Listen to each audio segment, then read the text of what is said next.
हमारे नागरिक समाज के साथियों, मंच पे मौजूद शाहिद कमर जी, सुनीलम जी, विशाल गांधी जी, कॉमरेड शशि जी, पंकज श्रीवास्तव जी, अफरोज आलम जी, आप सभी को मेरी तरफ से क्रांतिकारी सलाम।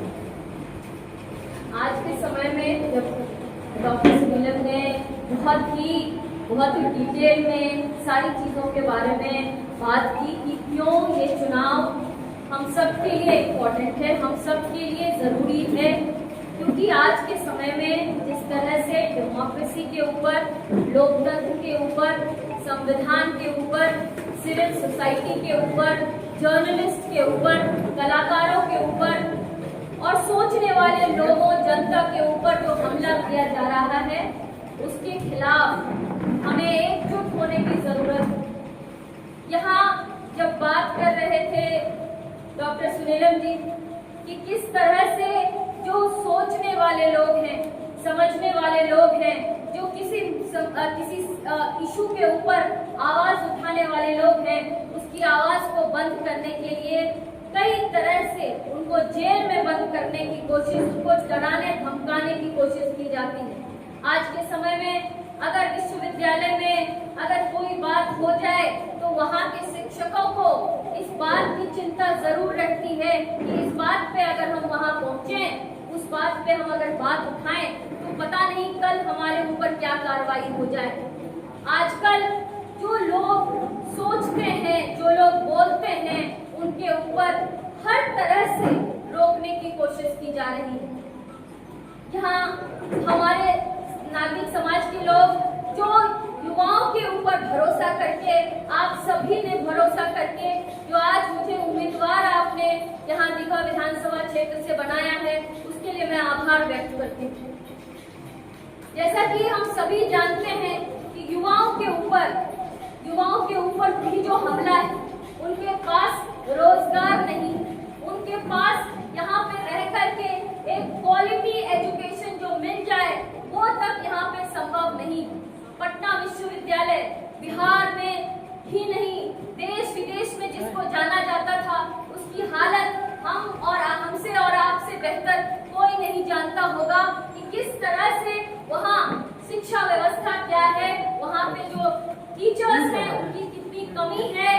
हर बार सेंट्रल यूनिवर्सिटी का के दर्जा को लिए मांग किया जाता है, लेकिन अभी तक इसको लेकर के बात नहीं हुई। दूसरी बात जो महिलाओं को लेकर के है, महिलाओं के ऊपर राजनीति बहुत हो रही है। हर पार्टी जो है महिलाओं के वोट उनको चाहिए, लेकिन महिला उनको टिकट्स नहीं दिए जाते हैं, उनको चुनाव लड़ने का मौका नहीं दिया जाता है, और वो आप लोगों की वजह से संभव हो पाया है कि महिलाएं जो बोलने वाली, समझने वाली जो महिलाएं हैं, हर वर्ग की महिलाएं हैं, वो अपनी आवाज उठा रही हैं और आवाज लेकर के वहां तक, सड़क से लेकर के विधानसभा संसद तक पहुंचना चाहती हैं। तो इन सारे सवालों को लेकर के बिहार में जो पलायन की समस्या है, जैसा कि कॉमरेड शशि जी ने बताया कि आज के समय में अगर आपके पास रोजगार नहीं है या आप घर बैठ करके कोई रह नहीं सकता है, वो हम कोविड के समय में देख लिए थे कि किस तरह से एक कोविड होने के बाद वहाँ पे एक दिन 5 दिन भी उनका लाइवलीहुड संभव नहीं हो पाया और उनको वापस आना पड़ा। और क्या स्थिति थी और किस तरह की स्थिति थी, वो हम और आप अभी कुछ दिन पहले ही इस देश में देख चुके हैं। इन सारे मुद्दों के लिए, इन सारे सवालों के जवाब के लिए हम सब एकजुट हों। हम सब जो सिविल सोसाइटी है, जो पत्रकारों के, जो सोचने समझने वाले जो पत्रकार हैं, जो बोलने वाले पत्रकार हैं, उनके ऊपर हमला किया जा रहा है, उनको निकाला जा रहा है। आज हमारा अगर जर्नलिज्म में इंडेक्स में देखें तो हर बार ये जो रैंकिंग है वो नीचे के नीचे ही जाती जा रही है। और ये सारी जो गोदी मीडिया है, मैं गोदी मीडिया कहूँ या जो मीडिया स्पोक्स पर्सन जो पीआर का काम कर रही है, पब्लिक रिलेशंस का काम कर रही है, उनकी ही बातें सब तक पहुंच रही हैं। ये जो हेजेमोनिक प्रोपेगेंडा है, उसके खिलाफ हम सब एक आवाज बन के इस समय में रहें और इन वाली जो सरकार है, हिंसा फैलाने वाली सरकार है, बांटने वाली जो सरकार है, युवाओं के विरोधी जो सरकार है, उसको धूल चटाने का काम हम लोग करेंगे। इसी बात के साथ हम अपनी बात खत्म करते हैं और हम सभी लोगों से को धन्यवाद देना चाहते हैं, आभार करना चाहते हैं और हम चाहेंगे कि आने वाले समय में हम आपकी आवाज बन सके, हम सब साथ मिल करके आगे आने वाले समय में इनके लिए चुनौती बन सके। शुक्रिया।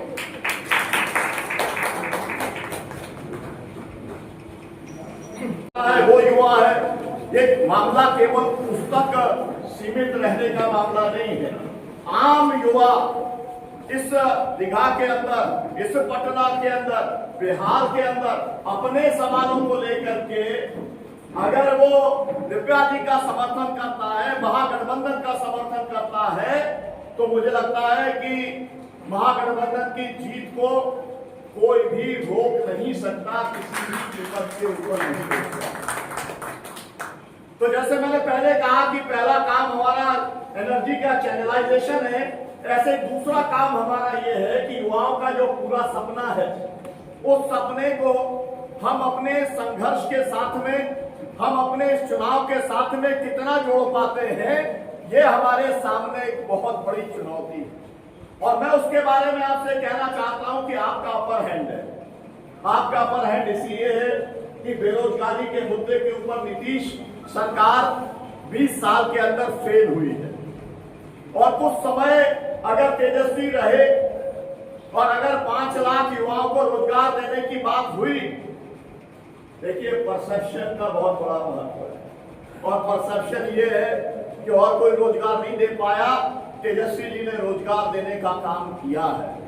अगर ये बात लोगों के, विशेष तौर पर युवाओं के दिमाग के अंदर बैठ जाती है और वो इस चुनाव को अपना चुनाव मान करके लड़ते हैं, तो मुझे लगता है कि बहुत एक तरफा चुनाव चला जाएगा।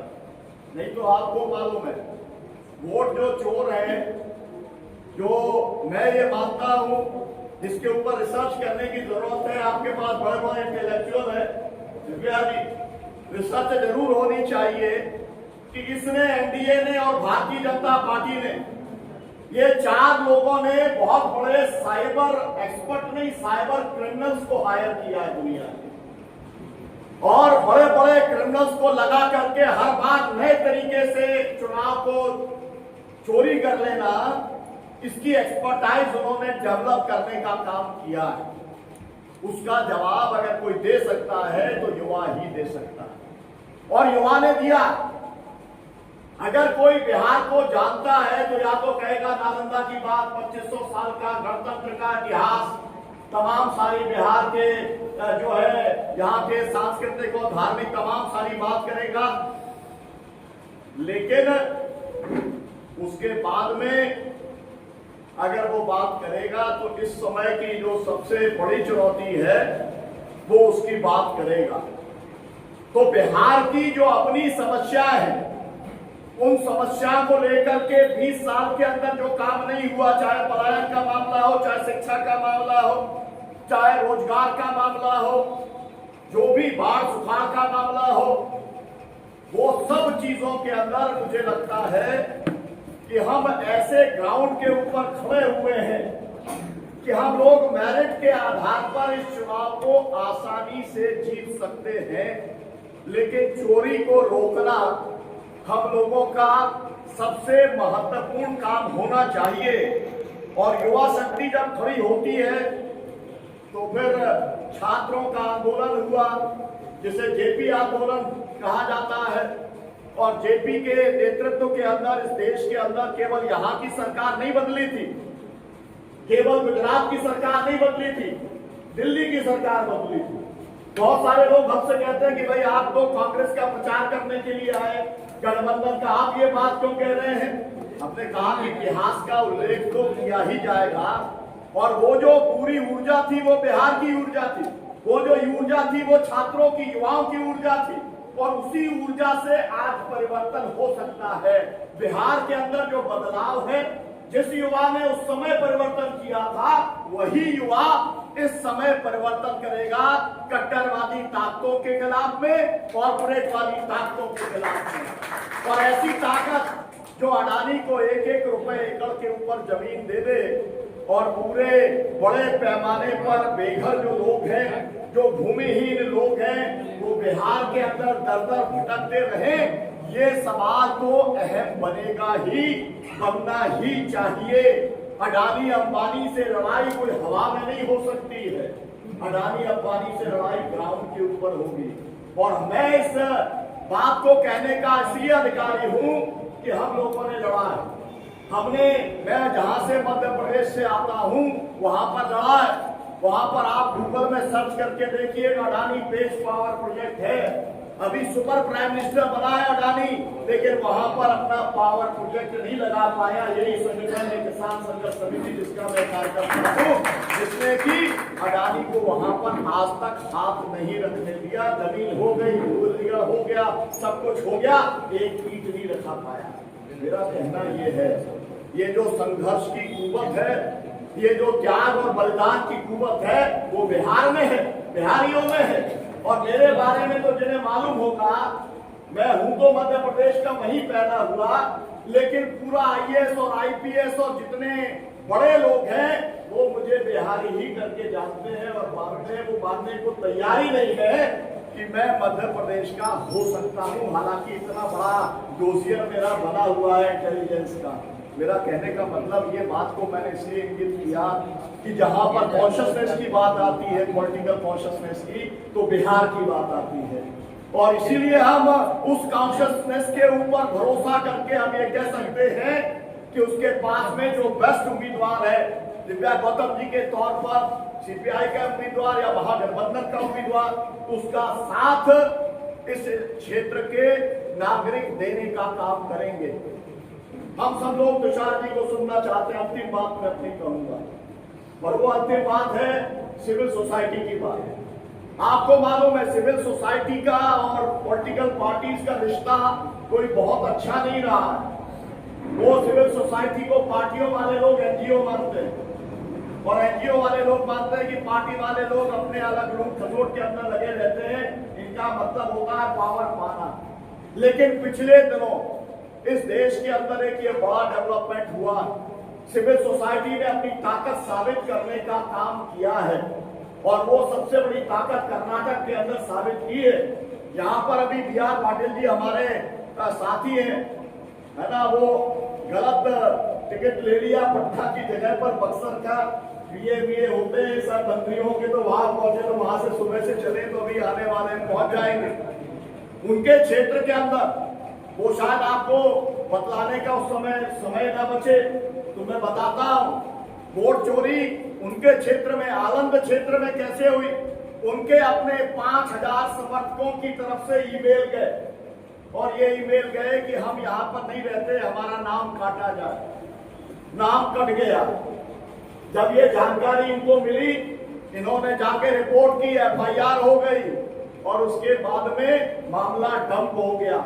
जब राहुल जी ने ये मामले को उठाया और कर्नाटक सरकार ने एसआईटी बनाई, तो पता चला कि 15 राज्यों से वो ईमेल गए थे। वो सब फर्जी ईमेल थे, फर्जी लोगों ने भेजे थे, और बाकायदा देख करके भेजे थे।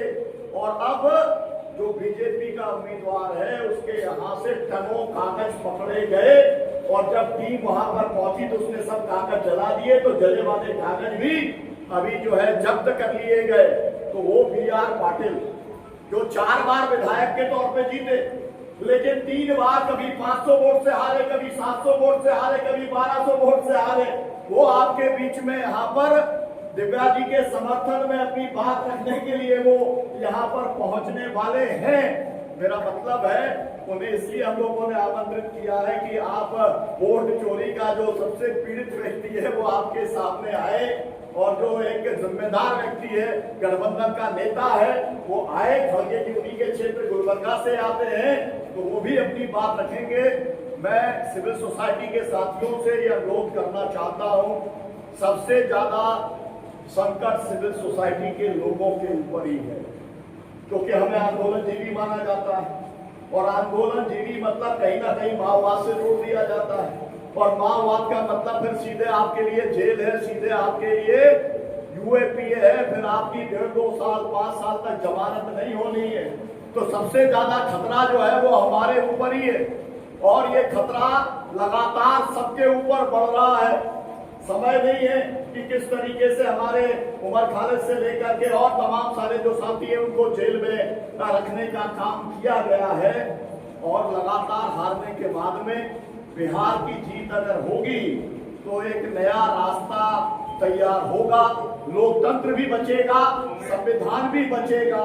बड़ी लड़ाई हम लड़ने के लिए इस मैदान में हैं। आपने मेरी बात को सुना, बहुत बहुत आपका आभारी।